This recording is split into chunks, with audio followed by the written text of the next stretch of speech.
I want to share with you a story that still sends chills down my spine. A few weeks ago, I visited a village in Scotland called Lavender. Halloween was approaching, and I thought I'd find some inspiration for my writing. What I got was something far darker. It all started when I was searching online for haunted places to visit on Halloween. One listing caught my eye: Lavender, a village described as the place where visitors on Halloween rarely make it back. For a horror writer like me, that was all the motivation I needed. I convinced my friends Robert and Michael to come along, and we set off the day before Halloween. From the moment we arrived, something felt wrong. The roads were empty, the shops were closed, and there wasn't a soul in sight. The village was silent, oppressively so. It was as if the place itself was holding its breath, waiting for something to happen. "What is this place? Where is everyone?" Robert asked, breaking the eerie quiet. None of us had any answers. We wandered around trying to find somewhere to stay, but every door was locked. Just as we were about to give up, an old man with a long beard appeared out of nowhere. He offered us rooms at a nearby pub he ran. We didn't have much choice, so we followed him. The pub was ancient, with dust everywhere and a heavy, unsettling vibe. After a long day, Michael and Robert headed to bed, but I stayed downstairs. My curiosity had taken hold. I wanted to learn more about this strange place. I sat by the fire with a glass of wine and tried to pry information out of the old man,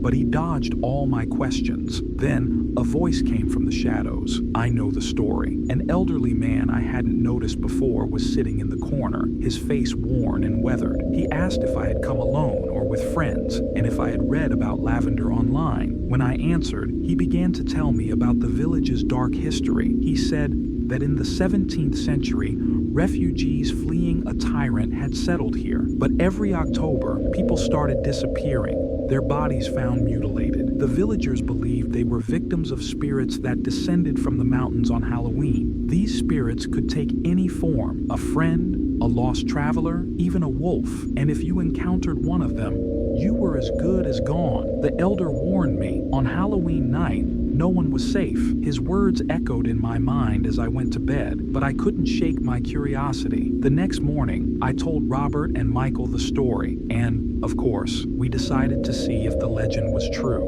That night, we waited until midnight. The village was even quieter than before, if that was possible. We stepped out into the dark, armed with flashlights, but they barely cut through the thick blackness. The air was heavy, suffocating. Suddenly, someone walked up to us. "Hey guys, won't you take me with you?" It was Michael, except Michael was standing right next to me. Then my phone buzzed. It was a call from Michael, back at the pub. "I'm still in the pub. Where are you guys?" The person next to us, whatever it was, vanished into thin air. We stood frozen, our minds trying to process what just happened, but the terror didn't stop there. A few minutes later, we saw a woman, beautiful and crying, asking for help. Her voice trembled, and for a moment, I hesitated. But then I remembered the old man's warning. As we approached, her face twisted, her eyes hollowed out, her skin cracked, and she let out a chilling hiss. "You shouldn't have come here." We ran. The sound of wolves howling filled the air, and the darkness felt like it was closing in on us. We heard footsteps. Were they footsteps, or were they the spirits the old man warned us about? Glowing eyes appeared in the distance,